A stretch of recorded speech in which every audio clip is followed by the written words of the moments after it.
I want to pause for a second and thank Green Chef for sponsoring today's episode. Green Chef is the #1 meal kit for eating well. So premium ingredients like organic veggies and high quality proteins are a given. Green Chef takes care of meal planning, grocery shopping, and even some food prep, giving you more time to tackle back to school season. If you want to check them out, go to greenchef.com/out100 and use code OUT100 to get $100 off, plus free shipping on the #1 meal kit for eating well. Again, that is greenchef.com/out100 and use code OUT100 to get $100 off. Just want to take a second and say thank you, Grammarly, for sponsoring today's episode. With Grammarly, improving your writing is easy. It's like a virtual proofreader. It has intelligent suggestions to improve anything in your writing, whether that's your 100-character tweets that you love to make on a daily basis or that 1,000-word essay that you're staying up until 5 a.m. to finish. And sign up for free today at grammarly.com/outspoken.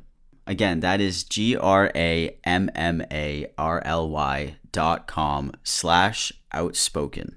Hey everybody, welcome to episode 39 of Outspoken with Sam Collins. Hope you're all having a really great day today. It's starting to get darker out earlier, and it's killing me inside. You know when it starts to get dark, or when it is dark at 4 p.m., you know, when wintertime rolls around, and you're just trying to go out and do stuff, and then it's 4 p.m. and it's dark as fuck. So that's really depressing. That's the first thing I thought of when I came on here. That's my Collins complaint of the day. So yeah, today is funny. I'm so excited for today. So last night I was just chilling on Twitter, and this is going to be the first topic that we start out with. I don't know if you guys saw Nicki Minajs going crazy on Twitter, but I'm going to tell you a little bit about that. And then after that, I have this video that somebody sent to me. It's a video about this woman who believes that you need to have a mom and a dad to raise you for you to be a good person and for that kid to be in a good environment and stuff like that. Not two parents, it has to be a mom and a dad. So we can talk more about that. I thought it was kind of funny. I was raised by a single parent, by the way, so, and I think I guess I'm not okay. And I was raised by a single parent, so it's this type of stuff is just really funny to me because I think I'm a pretty good person. I was pretty upset. I was pretty sad when I saw these tweets, though. I'm not gonna lie. I was pretty sad. Nicki Minaj ended up going on this rant about the vaccine. So she tweeted and she said, "They want you to get vaccinated for the Met. If I get vaccinated, it won't be for the Met. It'll be once I feel I've done enough research. I'm working on that now. In the meantime, my loves, be safe, wear the mask with 2 strings that grips your head and face, not that loose one." Because one of my favorite things is when people say, I'm gonna do my own research. As if the research hasn't really been, pushed out there by the professionals. But it's fascinating to me that she's going to do her research. Hasn't there been a lot of stuff out lately, out for the past couple of years about the vaccine and the disease, and the virus? I thought there was a lot of information already out there, especially from the medical providers. Anyways, so whatever, she said that, and at least she told people to wear their mask, right? So then shortly after that, she tweeted, "My cousin in Trinidad won't get the vaccine because his friend got it and became impotent. His testicles became swollen." His friend was weeks away from getting married. Now the girl called off the wedding. So just pray on it and make sure you're comfortable with your decision. Not bullied. So I was really concerned when I read this whole tweet because all right, thank you, Nicki Minaj, for telling us an experience that your friend had and his testicles became swollen, so that after he got the vaccine, so that means it's from the vaccine. This is some what can I call this? This is some cold, hard, solid evidence right here that we shouldn't be taking the vaccine, because everyone's testicles will become swollen. Somebody replied and said, "Your cousin's friend probably just picked up an STD, but please keep going." And that tweet got 210,000 likes. And Nicki Minaj's original tweet has 115,000. It was too good. It was just, I think it was too good. So then people were arguing with her or something, right? And then Nicki Minaj said that she got COVID. And she was like, do you know what it is to not be able to kiss or hold your tiny baby for over a week? The baby who is only used to his mama, quote unquote, get vaccinated. Drake just told me he got COVID with the same vaccine. And someone replied and said, Nicki, the vaccine doesn't prevent you from getting COVID. It prevents you from getting serious symptoms. Non-vaccinated people are 11 times more likely to pass away from COVID than the vaccinated. And then Nicki Minaj just says, babe, that's not true. I had the exact same symptoms as people with the damn vaccine. And that tweet right there really, really got me, because you're going to have the same symptoms or similar symptoms. You both got the virus, but the person who is vaccinated isn't going to feel it as much as you do when you're unvaccinated. So they can still get sick. The vaccine doesn't prevent sickness. Like, we have flu shots all the time. People get the flu shot so that, when you get the flu, it's not going to be as bad as it would have been if you didn't get that little shot in your arm. I feel like that's an extremely, extremely easy concept to grasp. I don't know. It was just kind of weird to me. But I mean, I had a good laugh last night because it was, it was the most random thing ever. The testicle comments just still really got me. It's just like, I don't think I have anything else to say on the rest of that matter. But if you guys want to go check it out, it's just all over Twitter. Or you could probably just Google it, literally. So that was fun. That was a fun thing to learn about Nicki Minaj. The most random thing ever. So let's move on to this video. Let's see what this video is all about. So it's called, it's just Katie Faust's story. And it's by that channel called Alliance Defending Freedom. I've talked about them very minimal, but they have some pretty bad videos that are up. A lot of them are always against LGBTQ. Shocker, right? Yeah, the story, like I said, is about a woman who grew up with her mother and her mother's partner. While she loves her mother and her mother's partner, she recognizes they were great parents. She knew something was missing: her father. Katie tells her story and explains why she supports marriage between one man and one woman. So it's basically a more fancy way of saying I'm homophobic, except no, I'm not, and I'm going to just tiptoe around the whole thing. But then I'm going to explain to you exactly how I'm homophobic. But I'm not homophobic. That's kind of how the video goes. I probably hurt your brain, and I'm going to shut up now. We're going to start the video. Okay. There's two different parts of my world that I'm living in. And the one is a strong support for the natural family, for mother, father, married, and raising their children together. And at the same time, absolute commitment, absolute involvement with our LGBT family and friends. And a lot of people think that you can't do both. And I'm here to say, not only can you, but you must. You must what? What? Want a mother and a father only raising a child, but then say that you support LGBTQ? I think I had a pretty run-of-the-mill childhood. I think there was a lot going on under the surface between my mom and dad that I didn't necessarily pick up on, but I was very connected to both of them and loved them both a lot. When they announced that they were getting divorced when I was 10, I went through a lot of turmoil in that first year, as most kids do when they find out that the two people they love the most in life don't love each other. Oh, boo-hoo. I'm just joking. I thought it would be funny to mess with some of you. No, that is actually very sad, and it is definitely probably extremely hard for you when you're young like that. I couldn't imagine. I didn't have to go through that. And then that was the beginning of a lot of transitions for me in terms of my mom moving out, different people coming into their lives.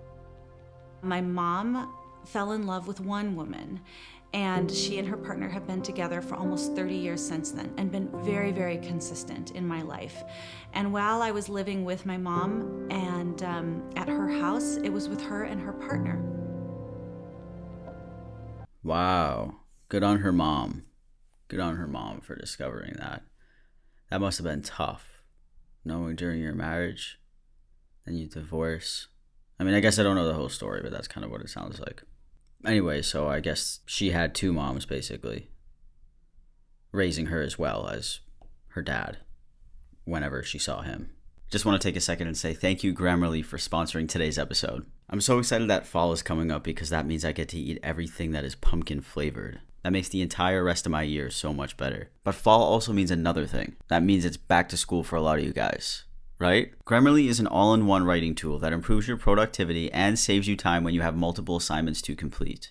I love using Grammarly on my phone, especially because I send a lot of emails, and on the phone, in my experience, it's easy to make typos. With Grammarly, improving your writing is easy. It's like a virtual proofreader. It has intelligent suggestions to improve anything in your writing, whether that's your 100-character tweets that you love to make on a daily basis, or that 1,000-word essay that you're staying up until 5 a.m. to finish. Grammarly's got you. Grammarly is a browser extension, and you can actually put it on Chrome, Safari, Firefox, or Microsoft Edge. It even works in Google Docs and offers add-ins for Microsoft Word and Outlook. So, this semester, save time on your assignments and essays with Grammarly, and sign up for free today at grammarly.com/outspoken.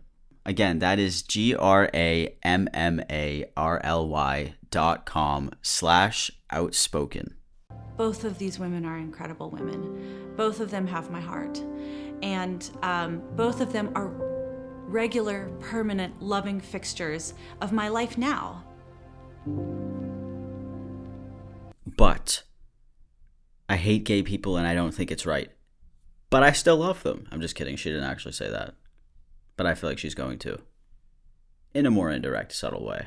If all kids needed are two loving, stable adults, then my mom and her partner would have been enough. There was love, there was stability, there was commitment, there was low conflict. But that is not enough for a child to thrive. They also need their father. I needed my father. Yo, this woman is saying that her two moms were not enough to raise her. You don't even, just based on my own anecdotal experience, which is the best experience to use, you know? From my own experience, and even to speak on, this doesn't have to be so logical, but like I was raised by a single parent and I didn't need more love than that. Like, I'm good. There was a lot of love there, and a lot of it was a great experience. I don't know. I experienced my parent being really, really awesome and a proper parent, because some people will come from a house with a mom and a dad and they will be the worst people that you ever come across. They treat their kid like shit. They don't teach their kid any morals. They just treat their kid as like a chore or something. And I could go on and on and on. There's many people who come out bad out of a situation that has a mom and a dad. So I don't think it necessarily, like in my own opinion, I don't think you need a mom and a dad. You can have those roles in your life too. Like if you had two moms and two dads and one of them took on the mom role or one of them took on the dad role, like people can do what they want, right? But I feel like even if you have one parent and they know what they're doing and they raise you right, that's all you need, because that parent can be both of those.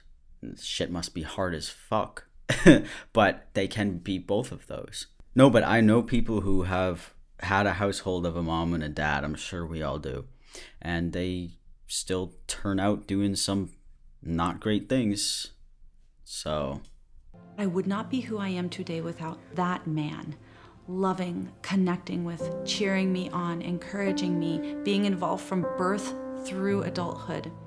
Okay, and that's your experience. Some people can have a parent present in their life, but they're not actually present in their life.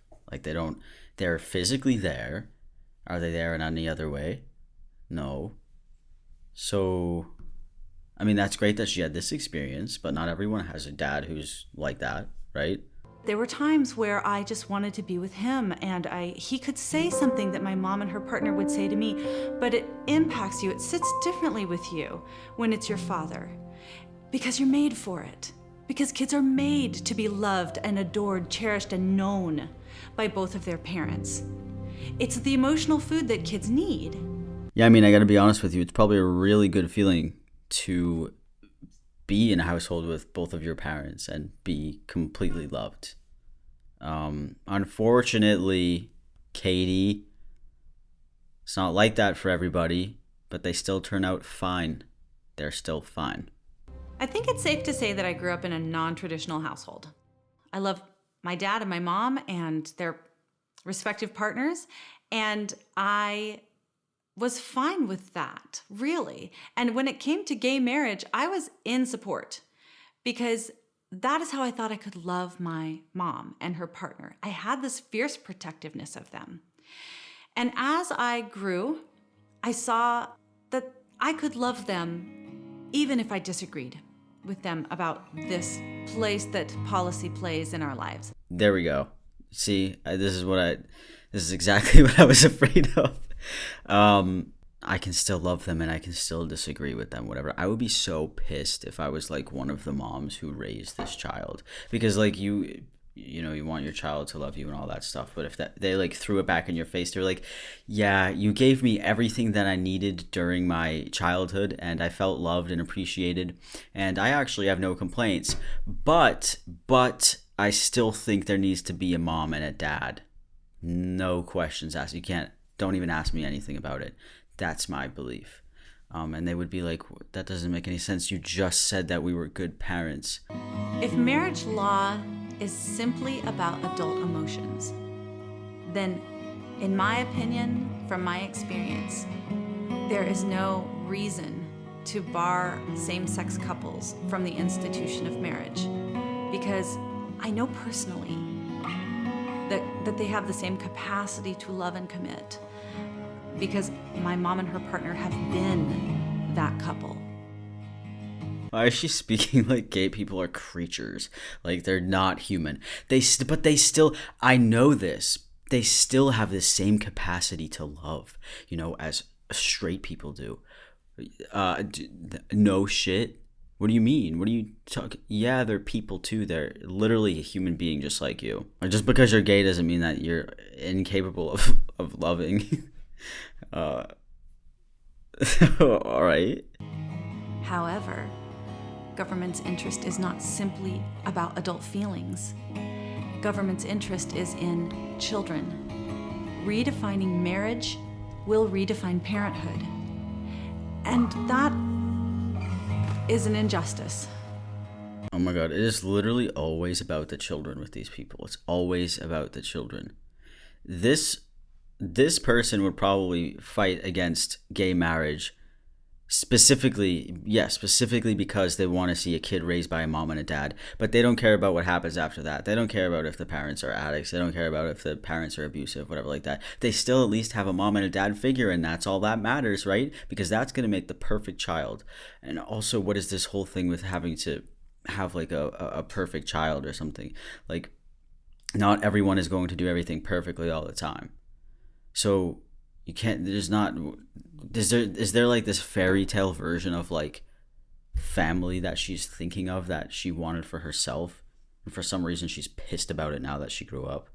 She's so mad she didn't have the golden retriever with the family, with the picket fence.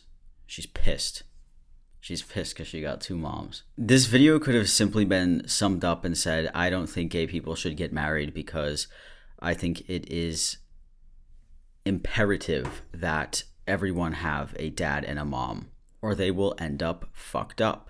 I want to pause for a second and thank Green Chef for sponsoring today's episode. Green Chef is the #1 meal kit for eating well. So premium ingredients like organic veggies and high quality proteins are a given. Green Chef takes care of meal planning, grocery shopping, and even some food prep, giving you more time to tackle back to school season. And Green Chef makes it easy to eat the immune boosting foods that you need to stay healthy. Green Chef is great for me because I'm a really busy guy, but I like to stay healthy. So it's easy for me to have meals ready to cook that won't only taste good, but they save my time and keep me healthy. By the way, Green Chef is now owned by HelloFresh, and with a wider array of meal plans to choose from, so there's something for everybody. I love switching between the brands, and now my listeners can enjoy both brands at a discount with me. If you want to check them out, go to greenchef.com/out100 and use code OUT100 to get $100 off, plus free shipping on the #1 meal kit for eating well. Again, that is greenchef.com/out100 and use code OUT100 to get $100 off, plus free shipping. If we are going to be running headlong towards endorsing a family structure, it had better be the one where kids are with their mom and dad. And if we are going to be encouraging adult relationships of any kind, it had better be the adult relationships where kids do not have to lose their mother or father to be a part of that household. Yeah, but then sometimes shit happens and you lose a parent. That could be literally from anything. That's just kind of how the life works. I mean, that's kind of how the world works. And the life, I guess. Like, then you would just have to deal with the repercussions of that. What are you going to do? Like, cry because your child doesn't have a perfect environment because something went wrong? And now I'm a mom. And I see my kids with their father. And I see the things that he brings to them and gives to them that I can't give. And I see the things that they want from me and they get from me that they don't get from him. The way my kids connect and love us is different and beautiful and wonderful. That's because you're two different people. You know that, right? Like, you're two different people. You are a mother and a father, but you're two different people. So I'm assuming that you treat your kids a bit differently from one another. So they're going to get something out of you that they won't out of him, etc., vice versa. So what does that have to do with whether it's two moms or two dads? And it's such an injustice to say that kids are fine without one or the other.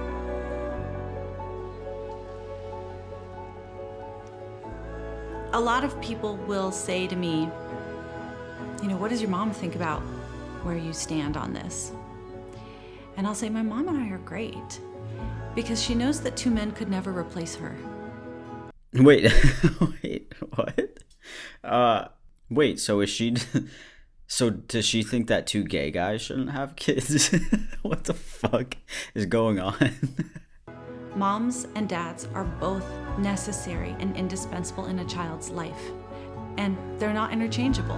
And our laws should not say that they're interchangeable. Shut up. Katie, please shut up. Someone shut this woman up. So, and then at the end, she's probably going to be like, and that's why I oppose gay marriage, and you should too. I started speaking about this because the world was telling me that the only way to love my lesbian and gay friends and family was to support gay marriage. And that if I didn't support gay marriage, I hated them. Yeah. Wait. What is she gonna try to tell us that you can do that? That's like if I had a friend who actively voted against trans rights for me to like use the bathroom or something. I'd be like, oh, okay, you really just you're my friend and you support me as a person, but you are voting against my rights for me to be safe in the bathroom. So what does that really mean? Really, Katie? Really, Katie? You think that makes sense? That's like telling me that you like strawberry ice cream and then I give you strawberry ice cream and you gag and you say, that's disgusting, get it away from me. Why did you lie? And when that's all that you're hearing from culture and it's just totally surrounding you, you think, well, that must be it. And so a lot of us are kind of intimidated into silence. I hope you're intimidated into silence. You should go back into silence, actually. But when you back up a little bit, when you get a little more perspective, you see that there's so much involved in this issue and that you actually can boldly stand for traditional marriage because of the rights and well-being of children. Oh my God, like I said, it's always about the children. It's such a weird thing. There is no leg for them to stand on once they get rid of their children excuse. What is that? This has nothing to do with you. Like, these people who are going to get married and have children, it has nothing to do with you. What is she going to do about adopted babies? That's not a traditional family. That's not even what about a surrogate mother? Is she going to like try to stop adoption too? Or like orphanages? Or orphanages? Or is that how you say that? Orphanage, yeah. Is she going to try to stop those too?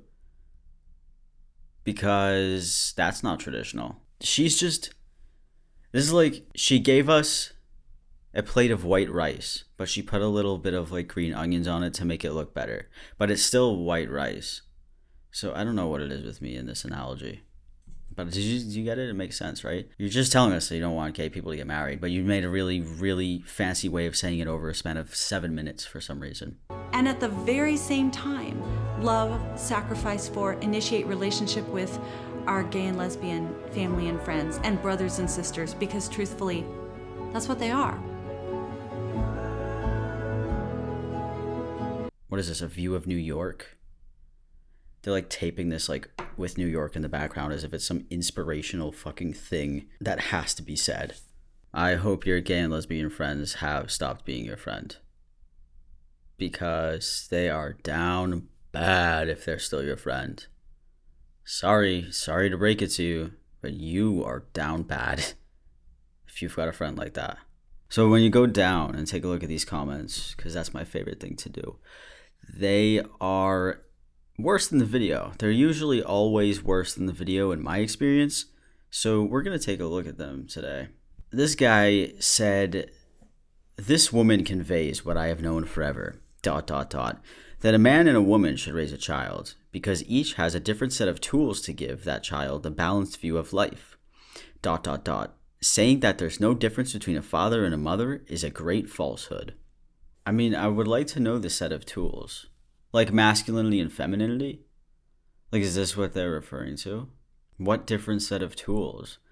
I mean, both people each have different life experiences, so they do each have their own different set of tools in that way. So they navigate through life differently.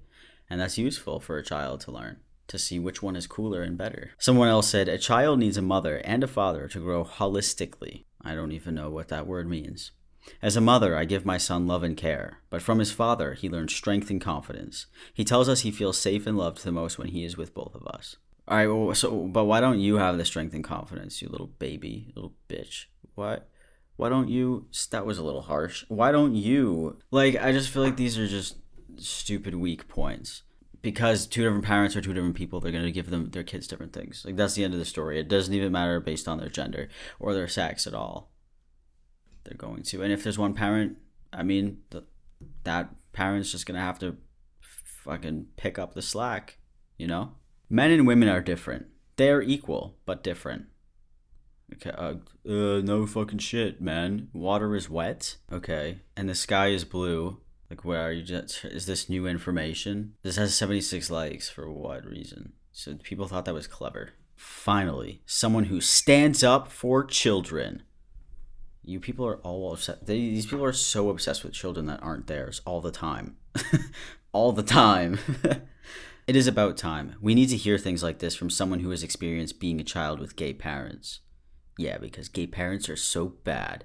They're so evil. They don't know what they're doing because they're stupid and they're gay.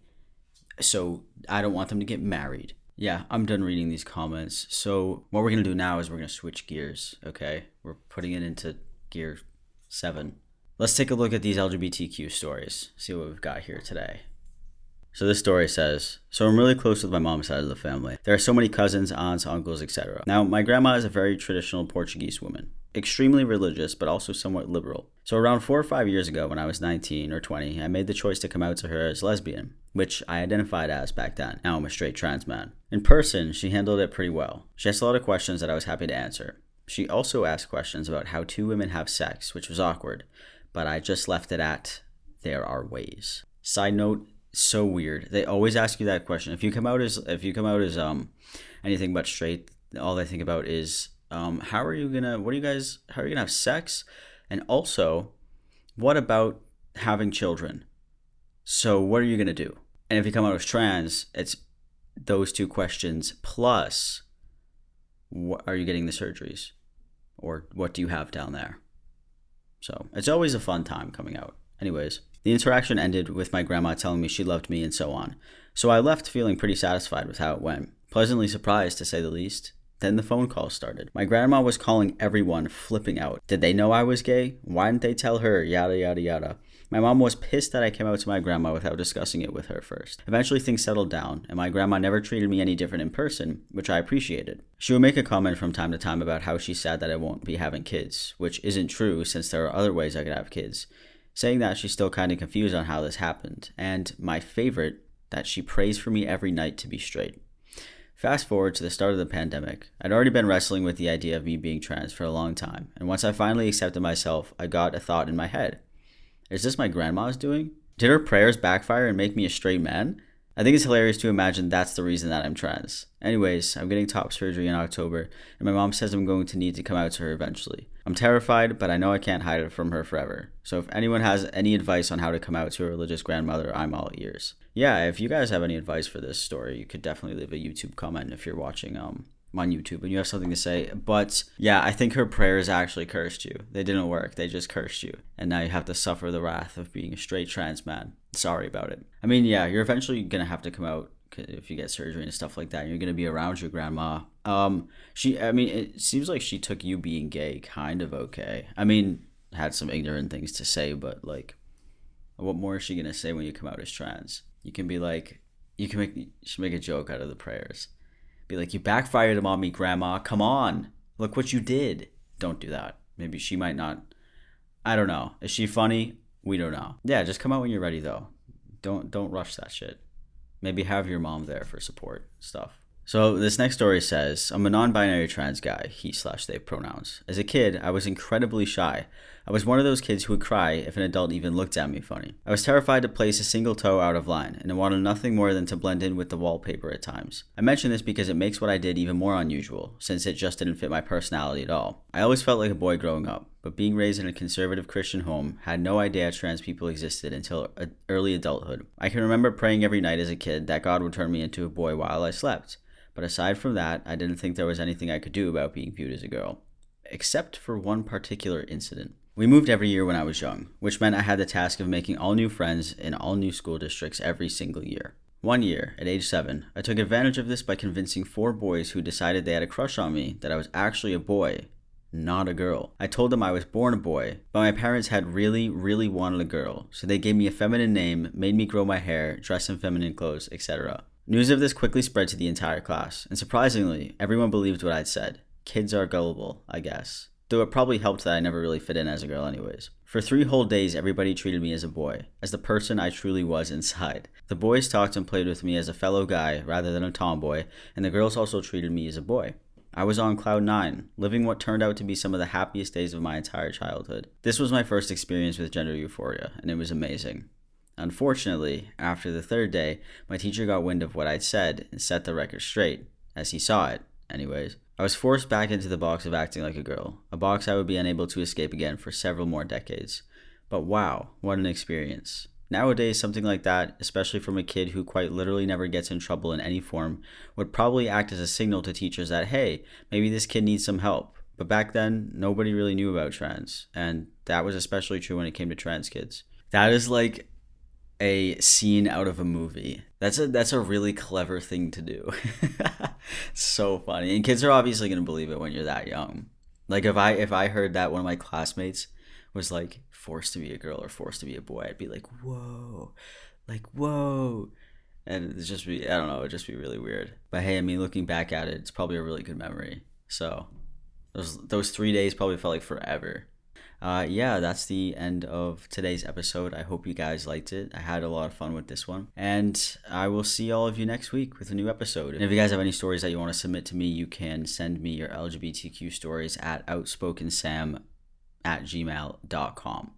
Yeah, and I might read yours at the end of one of these podcasts. So thank all of you for listening. Thank everybody who submits stories to me. I really appreciate each and every single one of you. So, yeah. Have a great day or night. I'll see you next week. Bye.